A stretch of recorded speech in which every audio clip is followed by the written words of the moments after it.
Hi, everyone. Welcome back to the podcast. I have a special guest on the show today. Lea, welcome to the show. Hi, Kate. Thank you so much for having me. Well, I'm super excited because, as everybody knows that listens to the podcast, we always chat about health, nutrition, but, especially women's health and gut health and losing weight is a big topic that I always get so many questions about. So I'm excited to have you on today. But before we dive in, can you please introduce yourself to our listeners? Yeah, of course. So my name's Lea Dombrowski. I'm a holistic health coach and nutritionist, and like you mentioned, I do specialize in gut health and weight loss. So I kind of do like a blend of nutrition, fitness, lifestyle changes, and functional medicine. So I can really like address the whole person, the whole issue, and kind of have all the tools in the tool belt to actually help somebody. So I really do like having that more holistic approach to like addressing these issues and helping people with weight loss or bloating or hormones or whatever they're experiencing. It's definitely awesome to have that approach as opposed to just like, you know, stereotypical one thing. I see it makes like a huge difference. Yeah, and I definitely see it with my clients working with them with movement and Pilates, and then also being a nutritionist. So we dive into that side of it. And then it might be layering on how's your stress and how's your sleep. And I think having that holistic approach, you definitely get better results in the long term. No, exactly. I definitely agree. Now, what made you sort of want to specialize in working with women? I mean, I feel like just being a woman, it's just like having that connection, like you kind of understand what people are going through. And especially, I've been through the same things, right? Like we all have, like for me, I had gut issues my entire life. I've also dealt with like the hormones, the bloating, and I feel like being a woman, it's always somewhat like confidence in there, like mental health and the pressure, stuff like that. So I do feel really passionate about like helping women and kind of just coming from that place of understanding. I feel like that's kind of the more beautiful part to actually be able to see somebody understand where they're coming from and kind of relate to them. I think that's like a very healing experience in itself. So I'm very grateful to like work with women, and I absolutely love connecting with other women on a similar path. Hmm. Well, I'm kind of a little bit like you. I've had my own similar journeys and, just having that compassion. I think if you've been through it yourself, you really do understand what some of the hurdles can be. And I think that can really help you as a practitioner as well. No, exactly. Yeah, it's just going through it makes you the best teacher? That's it. Living by experience and then teaching from it, I think, is always helpful when you're working with your clients. But what are maybe some of the big issues that you kind of see over and over again, sort of popping up with women that you work with? I mean, I feel like there's common symptoms, right? So I'm obviously like already mentioned weight loss, like that's a huge trend always that there are people who are wanting to lose weight, but more so on the gut health side, I'm always hearing people saying, bloating, constipation, fatigue, anxiety or mood issues, things like that. Like those are super common, and I feel like a lot of people don't even notice. Like I've worked with one woman who like didn't even notice how tired she was, and after like a month she was like, I have so much more energy, like I had no idea. And I feel like a lot of people just kind of get accustomed to feeling this way, which is kind of unfortunate, but there are like really common things that people say, and all diseases really do start in the gut. So a big one is like Hashimoto's, thyroid issues, PCOS, like those are really common things that I see all the time, but there is absolutely something you can do about it, and feeling that way is not normal for sure. Mm. But like you said, I think it becomes like the new normal. People kind of just adjust and think, well, that's just my life now. Like maybe I'm just getting older or I've got kids and I'm busy and that's just part of what life is. But as you were sort of saying, it's usually not. There's usually stuff contributing to it that we can change. And when it comes to the gut, what are some of the sort of basics that if someone's listening in going, all right, yeah, ding ding. Lee's talking about gut, and I probably need to know something about my gut health, but I don't know where to start. What are some of the things, sort of basic things people could probably start to think about with their gut health? Well, I feel like as soon as everyone thinks about the gut, they think about, okay, what diet can I do? And I'm very anti like specific diet because really everybody's bio individual and everything works differently for different people. So if I could just give like a overview example or like tips, I would say really focus on like, of course, eating more whole and nutrient-dense foods, not really going for the processed junk, which is like the chips, the fast food, the candy, stuff like that. So eating more like whole foods, which is going to be like your fruits, your veggies, your meats, stuff like that. And then I'm always telling people to really include a fat, a fiber, a carb, and a protein source at every meal. This is really going to help your blood sugar. It can reduce inflammation, and it's also going to help you feel more full and satisfied at your meal. And if you don't know what those things are, like a fat source is going to be like your avocados, your cheese, your oils. A carb source is going to be like your rice, your pasta, your potatoes. Protein is going to be the most essential one, so don't skimp on this, but it's going to be like the chicken, the beef, the yogurt. And then the fiber will be like your fruits, your vegetables. So those are like my two tips that I'm always giving people as far as nutrition goes. Yeah, well, some of the ones that I often give my clients. But can you highlight why is protein so important for women and women when they might be trying to lose weight as well? Yeah, like I said, protein is definitely like the most essential macronutrient. It's very much the one that a lot of people tend to avoid sometimes, but I always am telling people like don't be afraid of it. Like it's not only is it really filling and satiating, which is great for weight loss for anybody, right? It's really great for blood sugar, and blood sugar is really huge when you're wanting to lose weight or if you have some blood sugar imbalance, diabetes, PCOS. Like it's really going to help your blood sugar balance, keep you in like a steady state, not prevent like that big spike. And it's also really good for muscle, and muscle is really, really important, especially for women. As we age, like we all hear that. Most old people like break their bones or get hurt falling down, and protein is going to help you build that muscle, and having muscle is going to protect your bones, your body. It's going to also help you look more lean, toned. It's not going to make you look buff. It's going to make you look fit. That's what I always say. But some protein is really important, and it's especially important for women and hormones and everything that kind of goes on in our bodies. Just protein is very essential. So I always tell people don't be afraid of it. At least like I always say like aim for 30 grams at a meal, which would be like a good portion. So like maybe the size of your palm or more at every single meal.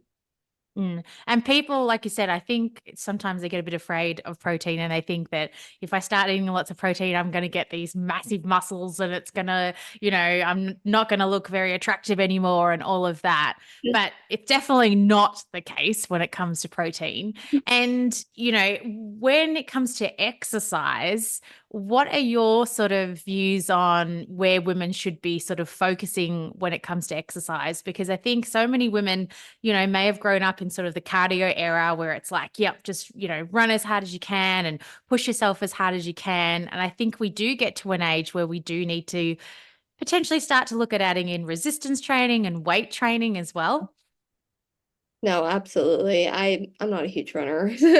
I'm not a fan of it. Like it's great and cardio's fine, and there's a time and a place for all forms of exercise, and if you like it, right? Like do what you love.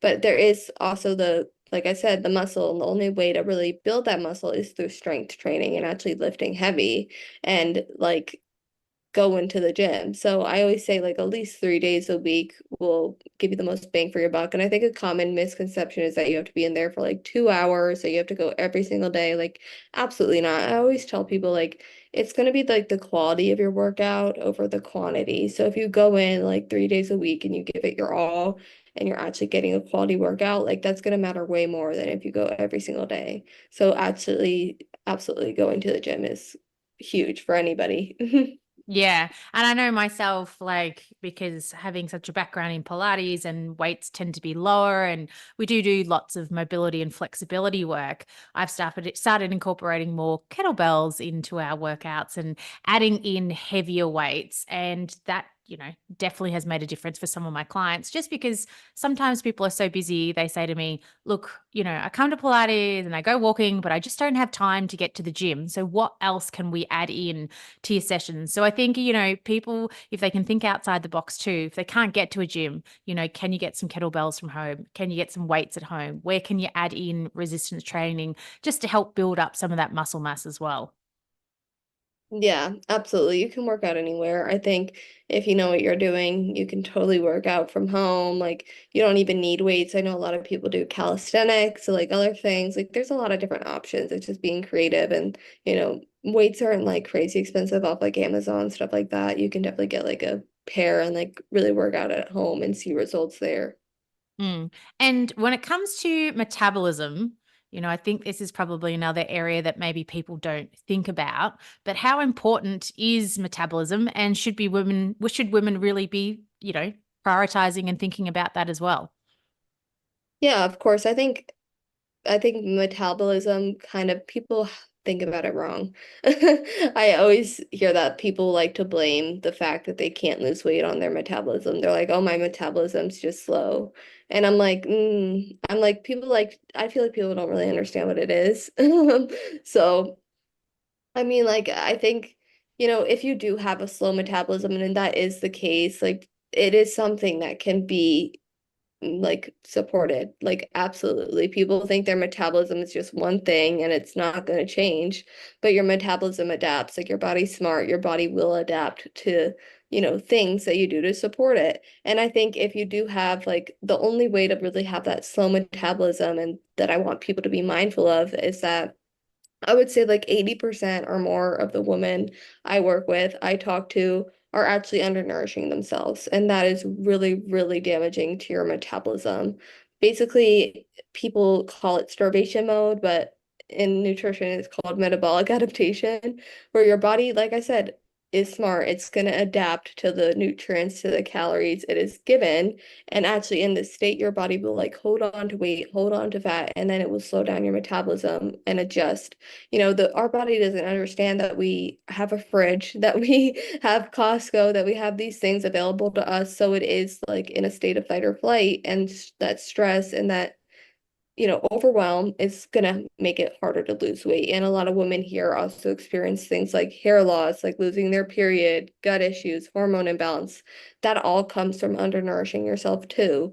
But like I said, your metabolism is absolutely something that can be supported with the right nutrition, with the right help, and just being mindful of like, okay, how much am I actually eating? Like, I really do want, especially women, to actually look at their plate and be like, okay, am I eating three well-balanced meals a day?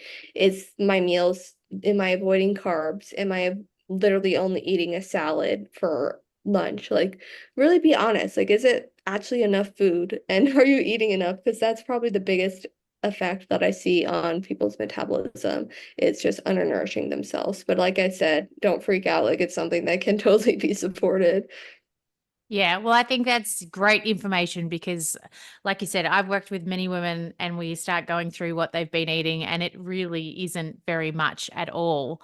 And No. it's very hard too because I think there's so many messages out there for women saying, try this diet and, give, not that intermittent fasting is bad, but, start fasting and only eat one meal a day. And that can be great for some people, but you really, it's hard to work out whether or not that's suitable for you or not. And that's where sometimes you need to work with a professional and go, hey, I'm a 50-year-old woman. I'm just starting menopause. I'm not really, don't have any weight to lose. Is fasting going to be right for me? Or is it going to push me into a stress state? And I'm going to start to see that my hair's falling out and my energy drops. And, I feel constantly fatigued all the time.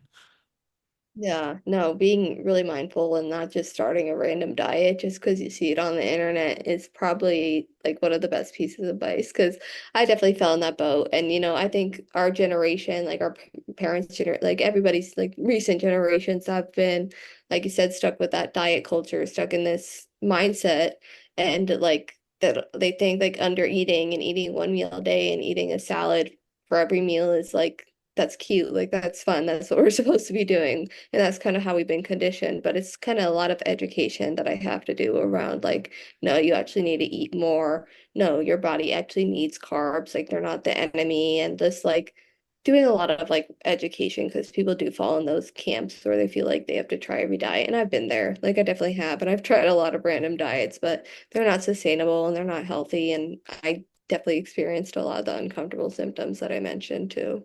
Hmm.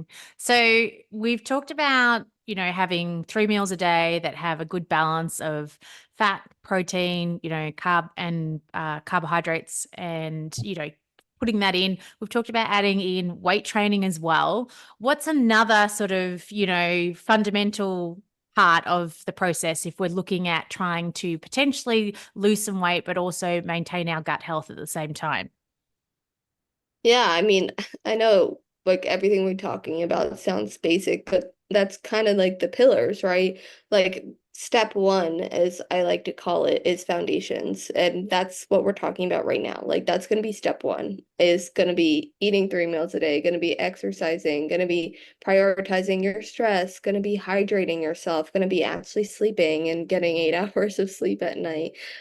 These things are called our foundations, and they're always step one. Like you really have to dial the basics in before you even start thinking about all these other things, whether it's actual like functional medicine, getting to the root cause, or this, that, like all these fancy things that people want to jump to like right away. Like that's step two. Let's do step A through Z before we even start about going all the way over there and doing the fancy things. And unfortunately, I do see like a lot of like other functional medicine practitioners, like somebody will walk in the door and the first thing they'll do is testing. I'm like, supplements, these things, like they're really not going to help unless you have those basics down. So that's what I'm always telling people is start simple, like start really simple. Like what can you do today to really benefit yourself, whether that is just eating 3 meals a day, whether that's just doing a walk, whether that's just drinking water. Like these are our foundations and they're super important. And they all really contribute to your gut health, to your weight loss, to your metabolism, like we mentioned. Mm.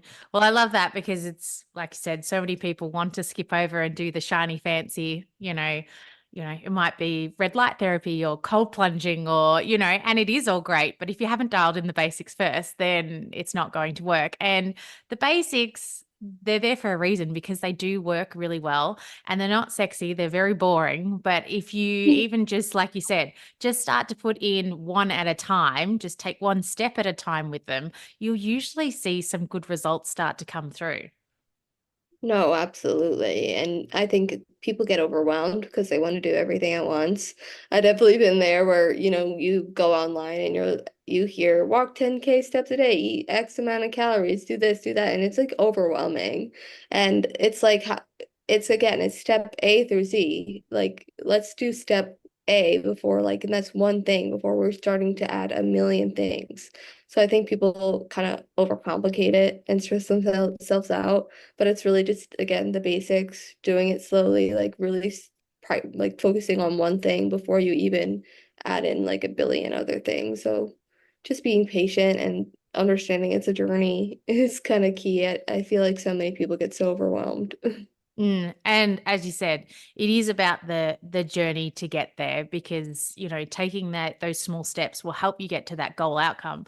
But I think sometimes people put unrealistic expectations. Oh, when I lose 10 kilos, I'll be so much happier. My life will be different, and it's like, well, it won't be actually. It will be in some ways, but just enjoying the journey as you get there, you'll learn so many things and feel so much better on the way. That I think sometimes it's focusing on the journey itself rather than the goal. Yeah, no, yeah, the journey is, it's beautiful. It really is. And my journey took many, many years. Like, and I'm still on it. Like, I feel like you're never going to be perfect and there's always going to be things you want to work on. And that's literally the beauty of life. Like, if you know everything, if everything's perfect, then what's the point of life?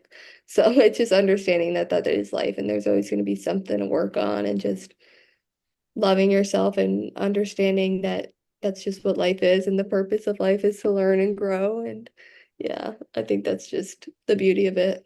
Yeah, and you will change over time. I think as you go through different stages in your life too, your goals do change. So the goals you had in your 20s, probably won't be the same goals you have in your 40s because you're in a totally different stage of life. So I think having that in the back of your mind as well is something just, good when you are maybe setting new goals, that you don't have to get into that pair of jeans you wore when you were 19 because, your body is completely different at 45 compared to when it is at 19. Yeah, no, exactly, exactly. Life is a journey, and that's the beauty of it. Like I said, I think a lot of people want to rush things, and I get it. I definitely feel that way sometimes too. Now, when it comes to stress, we kind of mentioned it before in that it can be one of the upsetters for our gut health. But, how big an upsetter? Should we really be paying attention to our stress, or is it kind of one of those things that we focus on our nutrition and our exercise first and then worry about the stress afterwards? Yeah, that is definitely one of the foundations. So it's definitely one that needs to be definitely prioritized however you can. Like again, like people think they have to sit and meditate for an hour a day. And I'm like, that's not realistic. But definitely doing something for your stress is really helpful. And that could be like a walk or listening to music or dancing or, breath work, whatever you like. But yeah, our gut and our brain are very, very connected. And I think that was huge for me and huge for most of the people I talk to. If you have a gut issue, you probably have something going on in your mental health as well. Because like I said, they're connected. So for me, I had a lot of anxiety, a lot of depression, and no one ever could like when I was diagnosed, no one ever was like, oh, maybe there's something going on with her gut. But there definitely was. So a lot of anxiety, a lot of depression tends to come with a lot of gut issues. So I definitely had that a lot, whether that's like constant bowel movements, whether that's bloating or constipation or burping or acid reflux or fatigue or acne or whatever it is. Like it kind of goes hand in hand. And I know by just addressing your stress, like you can see a huge difference in your gut health. Is it going to be the end all be all for everybody? No. Could it be a huge contributor? Yeah, like I know people, for example, recently I've like worked with somebody who was like really had bad acne, and it wasn't, that was kind of her main thing was stress. So it wasn't something crazy like, parasites, mold, whatever, some fancy, crazy diagnosis, but by just addressing her stress, she saw a huge difference in her skin. But that's not for everybody. So it's kind of, it's maybe not the end all be all, but it is really important because it does contribute to a lot of gut imbalance. Well, even bringing up the skin, I don't think people kind of realize how much the gut affects the skin. They kind of think they're two separate things. And if they have a breakout, they've got to put cream on and, buy some new product for their face. But realistically, if we, maybe it's changing what you eat or being aware of what you eat, or as we were saying before, making sure that each meal has a really good balance, some of those things will actually have effects on the skin too. No, absolutely. I think I mentioned before, like everything stems from the gut. It doesn't matter what it is, and everything's connected to the gut. If you have anything, it's you're gonna have a gut imbalance. Like acne, like that's a gut issue. Like fatigue, that was can be a gut issue. Autoimmune diseases, diabetes, like all these things, like that's stems from the gut. So by addressing the gut, you can see a difference in everything. And like I said, your body is smart. Everything's connected. So the fatigue, like that you're experiencing, and the bloating, like they're connected. And that's just your body telling you, like, hey, something's going on here that needs to be addressed. Mm.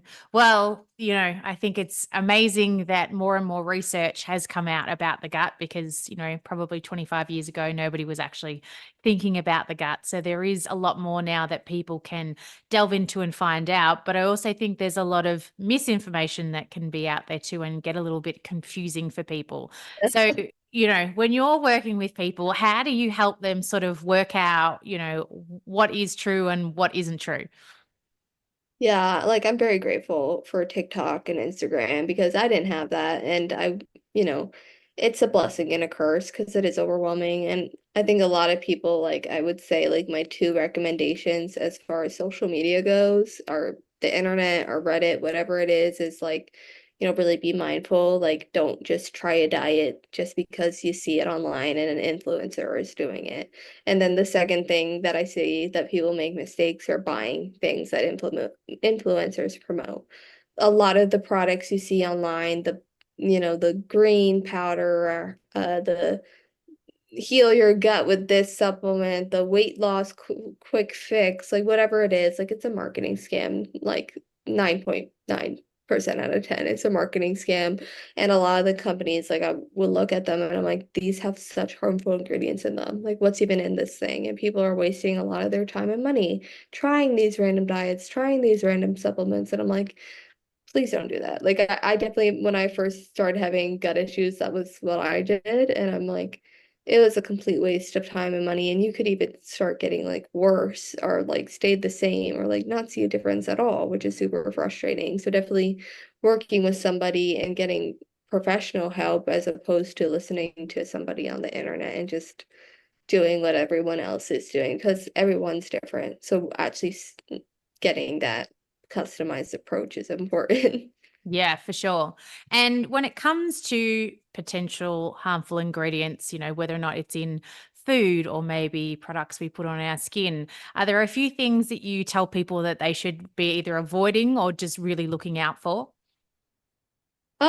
Yeah, like I'm always like I'm never gonna be the monger. Like I'm never gonna be the person who like I know so many people on TikTok who kind of are like scaring people, like saying like, oh, if you eat this, you're gonna die. Like I've literally seen a video like that, and I'm like, okay, like you're not gonna die for eating like an Oreo, like calm down. But yeah, like just being mindful of like what you are consuming. I'm always telling people to like, once you pick up a product, like actually look at the ingredients and like read them. If it's like actual real food or is it like random things you have no idea what it is. And I'm always telling people, like I said, like the whole and nutrient dense foods. So those are foods with one ingredient. So there are products out there that, you'll flip it and it will only be whole food ingredients. Like, for example, a brand I love, let me think of one, Simple Mills. I love Simple Mills. It's a pretty popular brand that has crackers, baking mixes, bars, like stuff like that. If you pick up one of their products and flip it, like the ingredients are going to be very whole food friendly, whether it's just like almond flour or something like you can pronounce it that you know what it is. Versus if you pick up like a Cheeto, it's like whatever red 40 and xanthan gum and this, that, and the other. Like that might not be as beneficial for you. But of course, be mindful and understand like you don't have to be perfect 100% of the time. But if you like really do prioritize whole foods at least 80% of the time, like you're going to see a huge difference in your gut health and your overall health. Yeah. And that's, it's coming back to finding that balance, isn't it? If you can do the sort of 80-20 rule or whatever, majority of the time, really choose those nourishing whole foods, then having some of those other foods that, aren't sort of everyday, all the time foods probably aren't going to have as big an effect on your gut health or your weight or your mood or energy. Yeah, sure, sure. Just be mindful. And there are, of course, foods that are very inflammatory and that people really don't respond well to, but everybody is so bio-individual. So it's just like I always tell people like start paying attention. Like what am I eating and how is it making me feel? A lot of people are, I feel like most people are nowadays are very sensitive to gluten. That's a huge one. So just like being mindful, how do I feel after I eat gluten? Does it make me feel energized or do I feel tired? And just maybe starting a food journal, start paying attention, start being aware because awareness is like the first step. And everybody's different. So maybe it's not gluten for you. Maybe it's something else, but just, being mindful. And I guess, as you said, paying attention to how you feel afterwards is a very powerful thing to do. I think sometimes, we're very busy, we eat on the run or we eat at our desk at work, and we're not kind of taking the time to slow down and chew our food and pay attention to how we feel and what we eat. And that can have an effect on our gut or our just overall well-being too. No, absolutely. I think like if you could do anything for your digestion, spending literally 10 minutes at your meal, just sitting down, chewing, like you said, being present, paying attention, not scrolling on your phone, like that could have a huge benefit on like your digestion for sure. And when it comes to healthy habits, what are some of the healthy habits that you sort of swear by that you're like, yep, I do these every day or every week and they really serve me well? Yeah, like I would say definitely the ones I've mentioned. I would say my biggest one is definitely eating a fat, a fiber, a carb, and a protein source at every meal. Like that's always my number one. Every single meal I eat, that's what I'm gonna be doing. Number two, I would say walking after meals. Walking after your meal is gonna be really good for your blood sugar, for your digestion, and also like you get outside, like it can be really great for energy. Number three is going to be being in tune with the sun. I think that's like what I attribute to overcoming my chronic fatigue too. I know it sounds silly, but the sun exists for a reason. So if you wake up, don't, keep your blind closed, open your blinds, get some sun in your light. I mean, sun in your eyes. Get outside if you can. And then at night, same thing, like dim your lights, be more dark, be more dim, because that's going to really help your sleep and your energy. I would say those are my top three. And then four, it's definitely going to be drinking water. I drink a lot of water every day. Water is great for your kidneys, for your liver, for everything. So definitely drinking more water, I would say. And then five, strength training for sure at least 3 times a week. I would say those are like my top five, but I definitely have a lot more, but I'm just gonna give five. Yeah, no, I love all those. And I'm a big fan of the light too. So getting that light first thing in the morning, helping to reset your circadian rhythm. In the evening, I wear blue light blocking glasses. And when I started wearing them, I swear my sleep improved so much just Yeah, from doing that one thing. yeah, it really is the simple things. Like just be in tune with nature, like that helps so much. It is the simple things. Mm. And we've covered sort of quite a bit today, but is there anything that we haven't covered that you'd like to highlight to our listeners as well? That's a good question. I mean, like, there's always so much that I could say.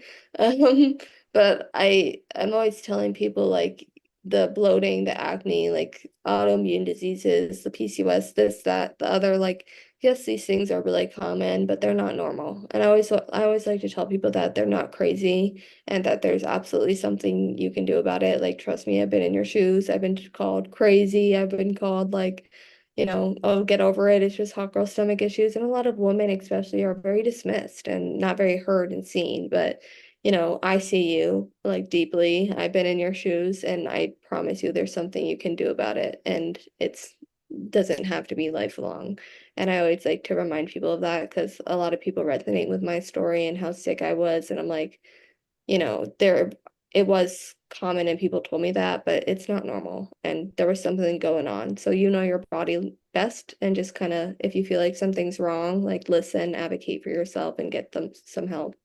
Well, I think that's great advice because, as you said, I think sometimes you can be dismissed, especially when your symptoms may sort of, blend in, tiredness, fatigue. It can be a number of different things. And sometimes you don't have a lot of time with your GP. So they're just trying to cover a lot of things at once, which isn't always, the best way to go. But as you said, if you can listen to yourself, advocate, find the right person to work with, it can really help.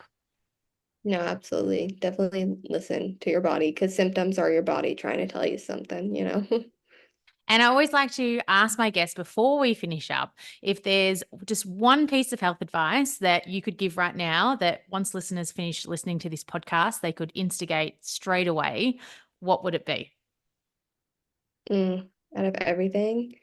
Um, I guess like I think I say do one thing. Like I gave a lot of actionable advice in this episode, like whether it's the nutrition, the workouts, the whatever it is, just pick one thing that resonates with you and try it. Just one, and pick the one that resonates with you that you feel like would be most beneficial for you. You're smart, you know your body. So if you think, hey, I need some sunlight, do that. If you think, hey, I need to go on walks, like do that and just do one actionable step like from this episode and implement it and just see how it goes and see how you feel and start paying attention. I think like I said, awareness is really that key. So if you just start paying attention more to how you're feeling, what your body needs, like your body's going to communicate with you. So I think that's always like, number one is awareness. Hmm. Amazing. I love it. Now, where can our listeners reach out and connect with you or find out how to work with you as well? Yeah, so I'm on all social media, but I feel like I'm most active on Instagram. And my Instagram is just my name, Lea Dombrowski, which is Lea and then underscore DOMBROWSKI. You can DM me, reach out to me on there. I'm pretty active on my Instagram, so I would love to connect. Amazing. Well, I'll link that all up in the show notes too. So listeners definitely head across to the show notes and check out how to reach out with Lea. But thank you so much for coming on the show today. It's been a pleasure having you on and just talking about all going back to basics and all these things, how they can help women with their health. Yeah, absolutely. Thank you so much for having me. It was a pleasure.